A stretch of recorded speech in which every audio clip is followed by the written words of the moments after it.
All right, so thank you everybody who's here again for the next reading of OverSeaUnderstone. Got my new lapel mic right here, pretty fresh.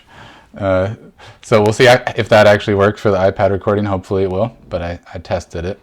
We left off. It was pretty exciting last time. The vicar, he's a serious character, and his house is in a state of disrepair. Poor guy. So we're on to chapter 5, and I feel like it always takes me a little while for my voices to get warmed up before I can tell who's who again. But cheers, and I hope you're enjoying your Monday. Okay. Chapter 5.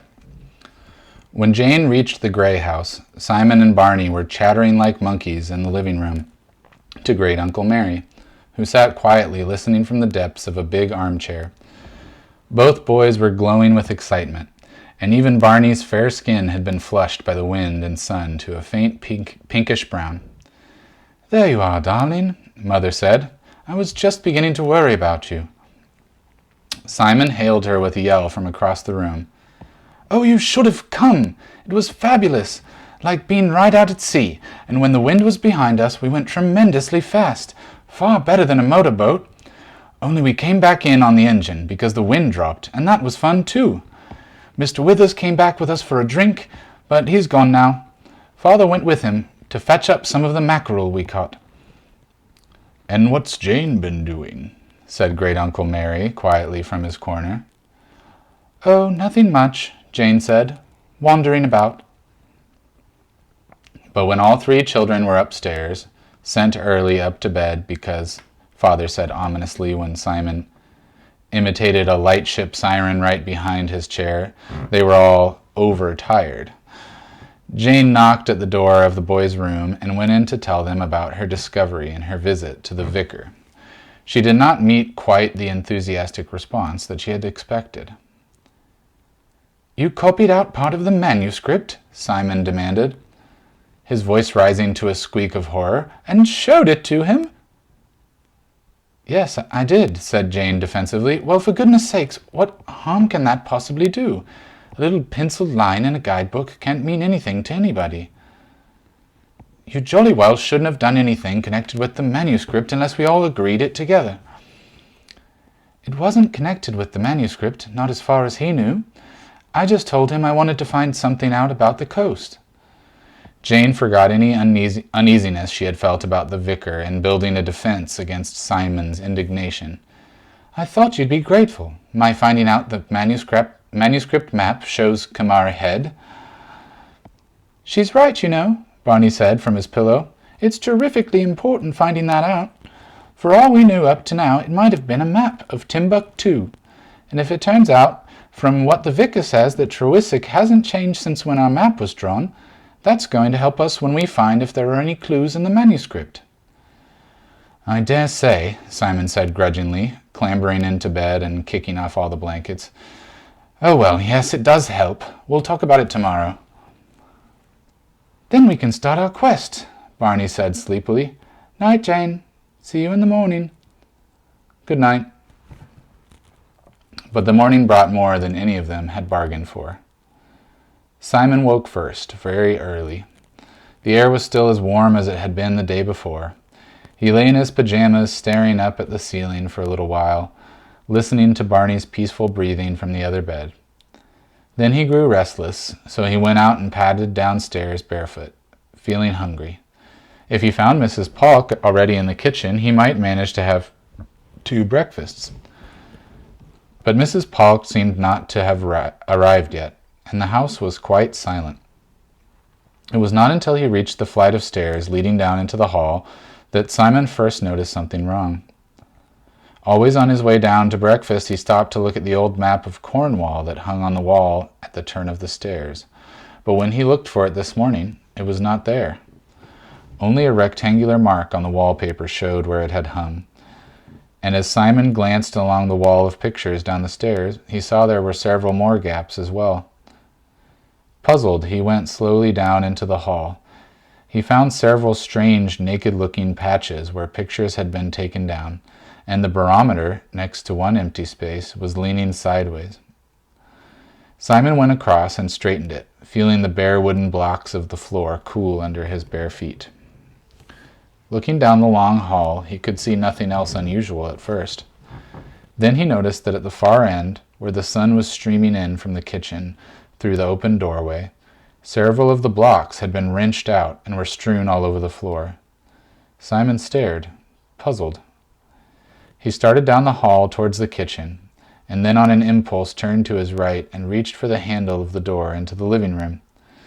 It squeaked under his touch as it always did, and nervously Simon opened the door and peered round. Then he gasped. The room looked as though a tornado had blown through it in the night. The pictures hung crooked on the walls, or lay torn from their frames on the floor, and the furniture seemed to Simon's first startled glance to be completely buried in books. Everywhere there were books, scattered over the floor, open, closed, upside down, heaped on the tables and chairs, mounded on the sideboard, and a lonely few still lying on the empty shelves. All the locked bookcases around the walls that they had been forbidden to touch were empty. The glass doors hung loose from their hinges with splintered wood showing round their locks, and one or two, completely wrenched away, were propped against the wall. The shelves had been swept clear of everything they held, and the drawers below were open, with papers spilling from them loose onto the chaos of books on the floor. There was a faint musty smell, and a thin pall of dust seemed to hang in the air. For one frozen moment, Simon stood staring, aghast. Then he turned on his heel and raced upstairs, shouting for his father. Everyone was woken out of their early half-sleep by his shouts. Led by father, they all stumbled out into the passage in pajamas and night dresses and followed Simon downstairs, trying dazedly to understand the words tumbling over each other out of his mouth. "What is it?" "What's the matter? Is the house on fire?" "Burglars," father said incredulously, following down the stairs. "But you don't get burgled in a village like... Good heavens!" He caught sight of the devastation in the living room through the open door. As Mother, Jane, and Barney followed his gaze, they fell silent too, but not for long. Wherever they went on the ground floor of the house, they found the same thing. The doors of bookcases had been ripped off, and the books tumbled off the shelves into a chaotic jumble on the floor. Every locked drawer or cupboard had been forced, and the papers from inside scattered wildly about. Even in the breakfast room, 6 elderly cookery books had been scattered from a shelf. "I don't understand this," father said slowly. "The place is practically wrecked, but 1 or 2 obvious things that are clearly valuable haven't been touched. That statuette on the mantelpiece there, for instance, and that big silver cup on the sideboard in the front room. There doesn't seem any point to it at all." "Someone was rejoicing in destruction," Barney said solemnly. Simon said slowly, "They must have made an awful noise. Why didn't it wake us up?" "We're 2 floors away," Barney said. "You can't hear anything up there. I like this. It's mysterious." "I don't," Jane shivered. "Imagine someone wandering about down here all night while we were asleep upstairs. It gives me the creeps." "Perhaps there wasn't anyone," Barney said. "Don't be an idiot. Of course there was. Or do you think all the books jumped off the shelves?" "It needn't have been human. It might have been one of those special sorts of ghosts that throws things about just for fun. A poltergeist," said father absently. He was opening all the silver cupboards to see if anything had gone. "There you are, one of those." "Well, Mrs. Polk says the house is supposed to be haunted," Jane said. "Oh dear." They all looked at one another round-eyed and suddenly shivered. Mother said, appearing suddenly in the doorway and making them all jump, "Well, it's the first ghost I've ever heard of who wore crepe-soled shoes. Dick, come and have a look out here." Father straightened up and followed her into the kitchen, with the children close at his heels. Mother pointed without a word. 2 kitchen windows were open. the big one over the sink and a small one above it, and so was the door. And on the flat white tiles of the tabletop beside the sink there was the faint but unmistakable outline of a footprint. A large footprint with bar markings across the sole, and traces of the same markings on the windowsill above. "Gosh! There's your ghost," Father said cheerfully, though he did not look cheerful at all. Then he turned on them briskly. "Now come on, all of you, off upstairs and get dressed. You've seen all there is to see." "No." He waved his hands as all three children began to protest vigorously. "This isn't a game. It's extremely serious. We shall have to call the police, and I don't want anything touched before they arrive. Off!" Father had one voice which stopped all argument, and this was it. Simon, Jane, and Barney trailed reluctantly out of the kitchen door and along the hall, and then stopped still at the foot of the stairs, looking up. Great Uncle Mary was heavily descending the stairs towards them, clad in a pair of brilliant red pajamas, and with his white hair all standing up on end.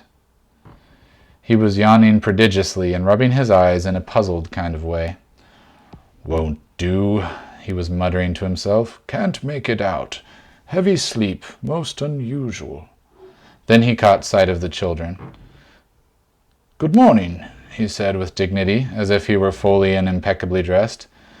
"Befuddled though I am this morning, a great clamor has been penetrating up the stairs from down here. Is anything wrong?" "We've had burglars," Simon began, but Father came striding out after them from the kitchen and clapped his hands. Come on, I told you to go and get dressed. Oh, good, there you are, Mary. The most extraordinary thing has happened." He glared at the children, and they hastily ran upstairs. After breakfast, the police arrived from St. Austell, a solid, red-faced sergeant and a very young constable following him like a mute shadow. Simon was looking forward to eager questions about his discovery of the crime. At the very least, he thought vaguely, he would have to make a statement. He was not quite sure what this meant, but it sounded familiar and important. But this sergeant only said to him, his warm Cornish accent stroking the words, "Came down first, did he?" "Yes, that's right." "Touch anything?" "No, not a thing. Well, I did straighten the barometer. It was crooked." Looking round at the chaos, Simon thought how silly this sounded. "Ah, hear anything?" "No." "All quite as usual, eh? Apart from the mess?" "Yes, it was, really." "Ah," said the sergeant. He grinned at Simon, sitting eagerly on the edge of his chair. "All right, I'll let you off this time." "Oh," said Simon, deflated. "Is that all?" "I reckon so," the sergeant said placidly, tugging his jacket down over his stout middle. "Now, sir," he said to Father, "if we might take a look at this footprint you say you found." Yes, of course. Father led them out to the kitchen. The children, drifting behind, peeped through the door. The sergeant gazed impassively at the footprint for some moments, said to his speechless constable, "Now take good note of that, young George," and moved ponderously out to the disorder of the living room. "You say there seems to be nothing gone, sir?" "Well, it's difficult to tell, of course, since it's a rented house," Father said, "but certainly nothing valuable seems to be missing.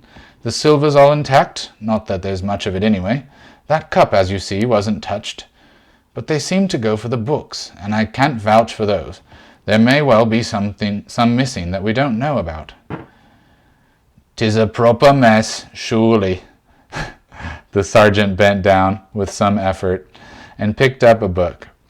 A small, deflated black cobweb lay along the top of its pages. "Very old, these. Valuable, maybe. Quite well off, the captain is, I believe." "If I might suggest, Sergeant," Great Uncle Mary said diffidently from the edge of the group. "What is it, Professor?" The sergeant beamed at him all over his rosy countryman's face. Even he seemed to know Great Uncle Mary inexplicably well. "I had no chance to look very thoroughly, since most of the bookcases were locked, But I should have said that very few of the books in this house were valuable, to a dealer at any rate. None of them was worth more than a few pounds at the outside. Funny. They seem to have been looking... That's a hard one. Funny. They seem to have been looking for something. Hey, look here. The sergeant shifted aside some of the papers whitening the floor, and they saw a pile of empty picture frames. Those are from the hall, Simon said at once. That bumpy gold frame had a map in it at the top of the stairs. No map in it now. All of 'em been ripped out. Still, I dare say we'll find them somewhere in all this clutter. The sergeant rocked to and fro on his heels, gazing with an expression of mild regret at the battered bookcases and piles of books. He rubbed one of his shiny silver buttons thoughtfully, and finally turned to father with an air of decision. Sheer hooliganism, I reckon, sir. Can't be no other explanation. Seldom is round these parts, anyway. Ah, said the young constable regretfully, and immediately turned crimson and looked down at his feet. The sergeant beamed at him. Someone with a grudge against the captain, I dare say, having a go at his belongings. Might well be one or two people hereabouts don't like him. He's a funny old bird. Wouldn't he say so, Professor? You might call him that, Great Uncle Mary said abstractly. He was standing looking about him with a puzzled frown. Breaking in difficult in a place the size of Trewisick, the sergeant said. People don't expect it. They leave their windows open. Did he lock up last night, Dr. Drew? Yes, I always do, back in front. His father scratched his head. I could swear there weren't any windows open downstairs, but I must admit I didn't go round trying them all. Well, no, you wouldn't expect this sort of thing. Beats me why anyone should want to take the risk just to rough the place up and not pinch anything. Now, if I could have one more look at that print. He led the way out of the room. Simon beckoned Jane and Barney to stay behind. Hooligans, he said thoughtfully. He picked up a book that lay sprawled open face downwards on the carpet and shut its covers gently. It doesn't sound right somehow, Jane said. It's all so thorough. Every drawer opened and almost every book taken down. And every map taken out of its frame, said Barney. It's just the maps, have you noticed? None of the pictures. The burglars must have been looking for something. And they went on all through the house because they couldn't find it. Perhaps it wasn't down here, Simon said slowly. Well, it couldn't have been upstairs. How do you know? Don't be silly. There just isn't anything upstairs except us. Isn't there? Well, Jane said, and then suddenly they were all three looking at one another in horror. They turned and dashed out of the room and up the stairs to the second-floor bedroom where the great square wardrobe stood between Simon's and Barney's beds.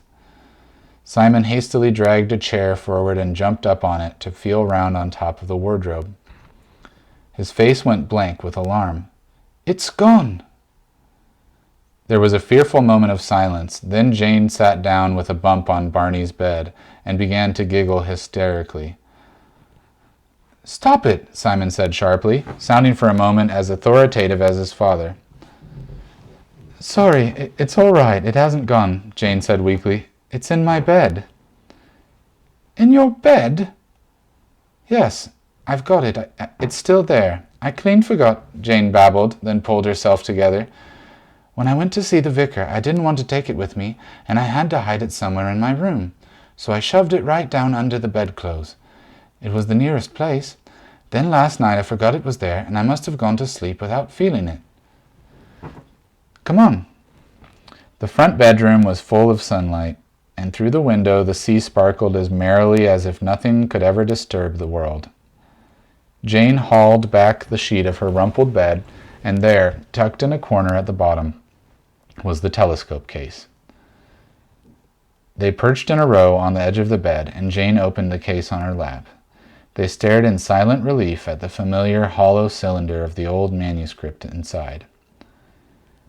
Do you realize, Simon said gravely, this was the safest place it could have possibly been? They could have looked anywhere else, but not in your bed without waking you up. You don't think they came up and looked in our rooms? Barney turned pale. They might have looked anywhere. Oh, but this is silly. Jane swung her ponytail as if she were trying to clear her head. How on earth could they have known anything about the manuscript at all? We found it in the attic, all hidden away, and it had obviously been there for years and years, and no one can even have been up in the attic for ages. Think of all that dust on the stairs. I don't know, Simon said. There's a lot of things I don't understand. I only know I've been feeling funny about the manuscript ever since you said that vicar of yours got all excited about the copy of the map. Jane shrugged. I don't see how a vicar could be bad. Anyway, he didn't know about the manuscript. He asked a few questions, but I think he was just being nosy. Wait a minute, Barney said slowly. I've remembered something. There was someone else asking questions. It was Mr. Withers on the boat yesterday, when I was getting down in the cabin with him getting lunch. He started saying a lot of peculiar things about the grey house, and to tell him if we saw anything that looked very old, he swallowed, any old books or maps or papers. Oh no, Simon said, it couldn't have been him. But whoever it was, said Barney in a small, clear voice, they weren't looking for the manuscript, weren't they? No, they were looking for the manuscript, weren't they? Sitting there in the silence of the grey house, they all three knew that it was the truth. They must want it awfully badly. Simon looked down at the manuscript. It's that map part, that's what it is. Somehow, someone knows it's in the house. Oh, I wish we knew what it said. Look here, Jane said, making up her mind. We've got to tell Mother and Father about finding it. Simon stuck his chin out. It wouldn't do any good. Mother would be worried stiff. Anyway, don't you see, we shouldn't have a chance to work it out ourselves then. And suppose it does lead to buried treasure? I don't want to find any beastly treasure. Something horrible's bound to happen if we do. Barney forgot his fright in outraged ownership. Oh, we can't tell anyone about it now. We found it. I found it. It's my quest. You're too young to understand, Jane said pompously. We shall have to tell someone about it. Father, or the policeman. Oh, do see, she added plaintively.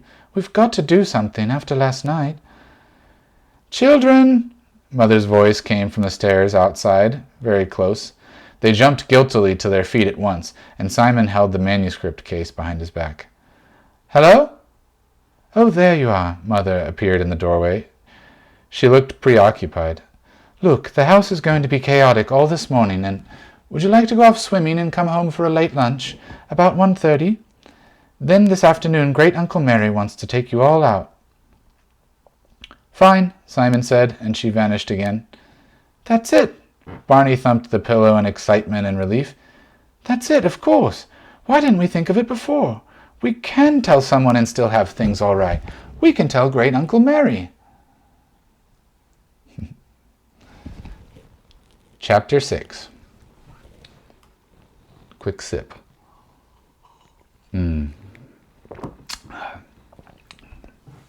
No, then, said Great Uncle Mary as they strode down the hill to the harbor. It's a splendid afternoon for a walk. Which way do you want to go? Somewhere lonely. Somewhere miles from anywhere. Somewhere where we can talk. Great Uncle Mary looked down at them, from one strained face to the next. His bleak, impassive expression did not change, and he simply said, Very well, and lengthened his stride so that they had to trot to keep up. He asked no questions, but walked in silence. They climbed the winding little street on the side of the harbor opposite Kamara Head and the Grey House, and followed the cliff path past the last straggling houses of the village, until the great purple-green sweep of the opposite headland rose before them. Up the slope they toiled, through heather and prickling gorse, past rough outcroppings of gray rock patched yellow with lichen and weathered by the wind. There had been no breath of a breeze down in the harbor, but here the wind was loud in their ears. "Gosh," Barney said, pausing and turning outwards to look down. "Look!" They turned with him and saw the harbor far below and the gray house tiny on the threading road. Already they were higher than their own headland, and still the rock-scarred slope stretched above them to meet the sky. They turned again and scrambled up the slope, and at last they were at the top of the headland, with the line of the surf laid out like a slow-moving map below them on either side, and beyond it the great blue sweep of the sea. One big slanting boulder of granite stood higher than any they had passed on the way up, and Great Uncle Mary sat down with his back against it, his legs arched up before him long and knobbly in their flapping brown corduroys. The children stood together, looking down. The land before them was unfamiliar, a silent, secret world of mounded peaks and invisible valleys, all its colors merging in a haze of summer heat. "Hic incipit regnum logri," Great Uncle Mary said, looking out with them all across it all, as if he were reading out an inscription. "What does that mean?" "Here begins the realm of Logris. Now, come on, the three of you, and sit down." They squatted down beside him in a small semicircle before the big rock. Great Uncle Mary surveyed them as if he were enthroned. "Well," he said gently, "who tells me what's wrong?" In the quiet, with only the sound of the wind stirring the air, Jane and Barney looked at Simon. "Well, it was the burglar," he said haltingly.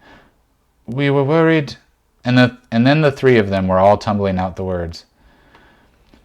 "When Miss Withers came the other night she was asking questions about the Grey House and whether we'd found anything. And so did Mr. Withers on their yacht. He asked me about old books. And whoever it was last night, they only touched the books and all the old maps. They were looking for it, they must have been. Only they didn't know where to look, and they didn't know we already had it. Suppose they know we've got it, they might come after us." Great Uncle Mary raised one hand, though he did not move. His chin was up. He looked as if he were waiting for something. "Gently now," he said. "If you have found something in the Grey House, what is it you have found?" Simon felt inside the rucksack. He drew out the case and handed the parchment to Great Uncle Mary. "We found this." Great Uncle Mary took the parchment without a word and gently unrolled it on his knees. He gazed at it in silence for a long while, and they could see his eyes moving over the words. The wind on the headland whined softly round them, and although, as they watched, Great Uncle Mary's expression did not change, they suddenly knew that some enormous emotion was flooding through him. Like an electric current, it tingled in the air, exciting and frightening at the same time, though they could not understand what it was. And then he raised his head at last and looked out across the hills of Cornwall, rolling far into the distance, and he breathed a great sigh of relief that was like a release from all the worry of the whole world. "Oh, where did you find it?" he said, and the three children jumped at the quiet, ordinary tone of his voice, as if it brought them out of a spell. "In the attic. There's a great big attic, all full of dust and junk. We found a door behind our wardrobe and a staircase leading up." "I found it," Barney said. "I threw my apple core away, and I went to get it back because of the rats, and I found the manuscript by accident in a corner under the floor." "What is it, Gumary?" "What does it say?"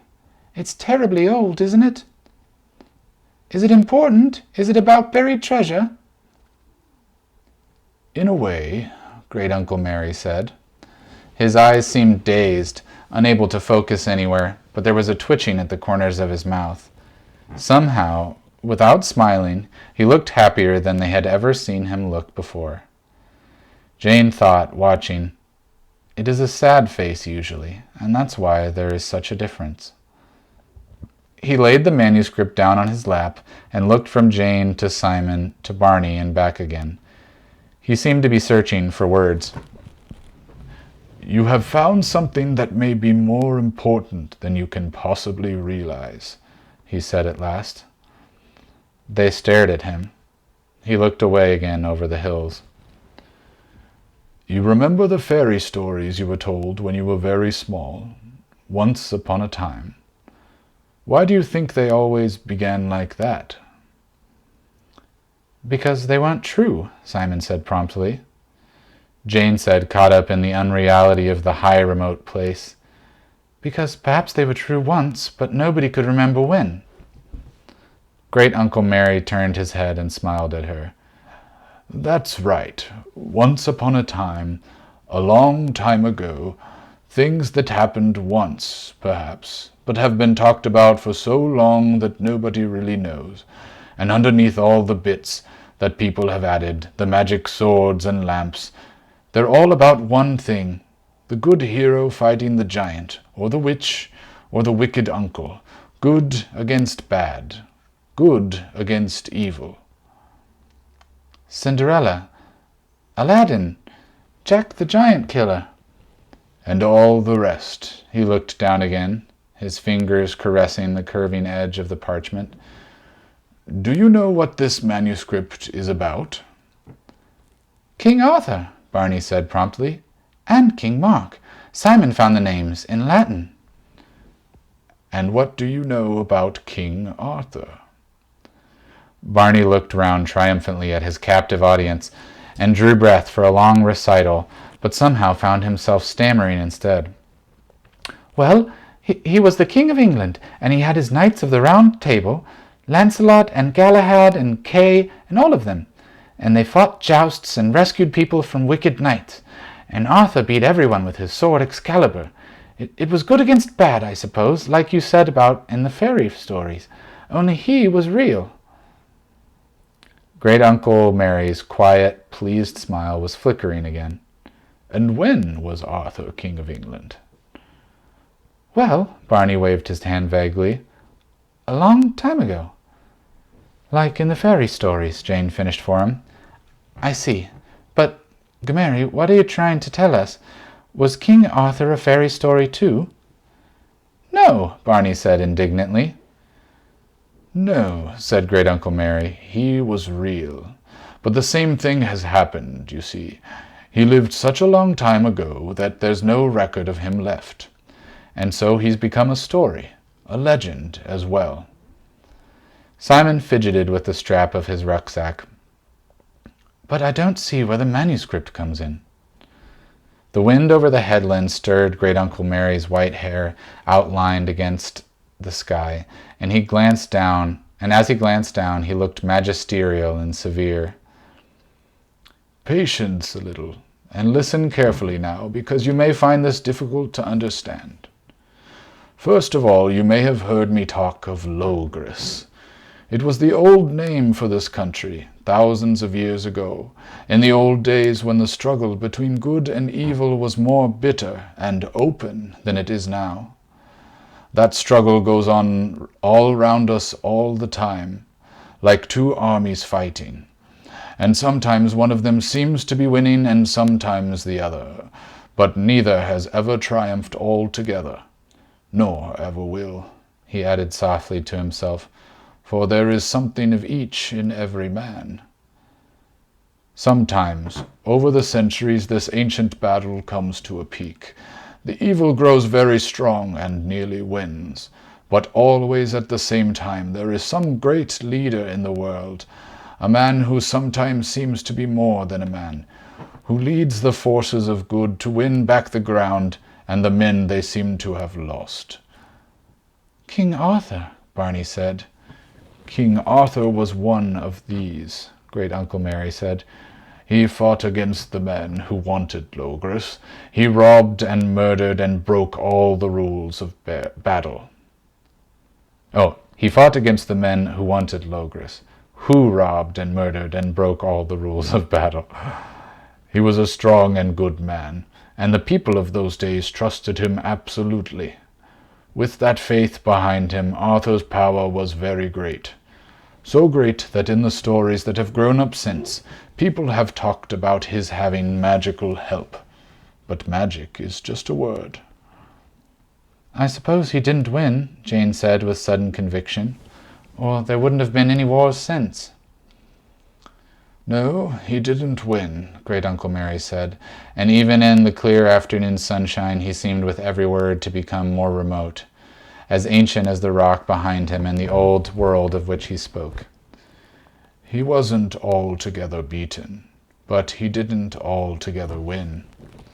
So the same struggle between good and evil sides has gone on ever since. But the good has grown very confused, and since the ancient days of Logres it has been trying to regain the strength it was given by Arthur. But it never has. Too much has been forgotten. But those men who remembered the old world have been searching for its secret ever since, and there have been others searching as well. The enemies, the wicked men, who have the same greed in their cold hearts as the men whom Arthur fought. Great-Uncle Mary looked out into the distance, his head outlined against the sky like the proud carved head of a statue, centuries old and yet always the same. I have been searching, he said, for many, many years. The children stared at him, awed and a little afraid. For a moment he was a stranger, someone they did not know. Jane had a sudden, fantastic feeling that Great-Uncle Mary did not really exist at all, and would vanish away if they breathed or spoke. He looked down at them again. I was beginning to know that this part of Cornwall held what we sought, he said. I did not know that you children would be the ones to find it, or what danger you would be putting yourselves in. Danger? Simon said incredulously. Very great danger, said Great-Uncle Mary, looking him full in the face. Simon swallowed. This manuscript, Simon, puts you all right in the middle of the battle. Oh, nobody will stick a knife in your back. Their methods are more subtle than that, and perhaps more successful. He looked down at the manuscript again. This, he said more normally, is a copy. A copy? Said Barney. But it's so old. Oh, yes, it's old. About 600 years old. But it's a copy of something even older than that, written more than 900 years ago. The part at the beginning is in Latin. There, I said so, Jane said in triumph. Simon stuck out his lower lip. Well, I translated bits of it, didn't I? Not much, though, he confessed to Great-Uncle Mary. I couldn't recognize any of the words. I don't suppose you could. This is medieval Latin, not like the Latin you learn at school. It's written by a monk who must have lived near here, and I think about 600 years ago, though there's no date. He says, roughly, that near his monastery an old English manuscript has been found. He says it tells of an old legend from the days of Mark and Arthur, and that he has copied out the story to save its being lost, because the manuscript was falling to bits. He says he copied out a map that was with the manuscript too. Then all the rest, underneath, is the story that he copied out, and you can see the map right at the bottom. If the original manuscript was so old that it was falling to bits 600 years ago, Barney said, bemused. Simon broke in impatiently. Mary, can you understand the copied out part? That's not Latin, is it? No, it's not, Great-Uncle Mary said. It's one of the early English dialects, the old language that used to be spoken centuries ago. But it's a very old form of it, full of words from the old Cornish, and even some from Brittany. I don't know. I'll read it out as best I can, but I may turn it into rather curious English, and I may have to stop. He peered at the manuscript again.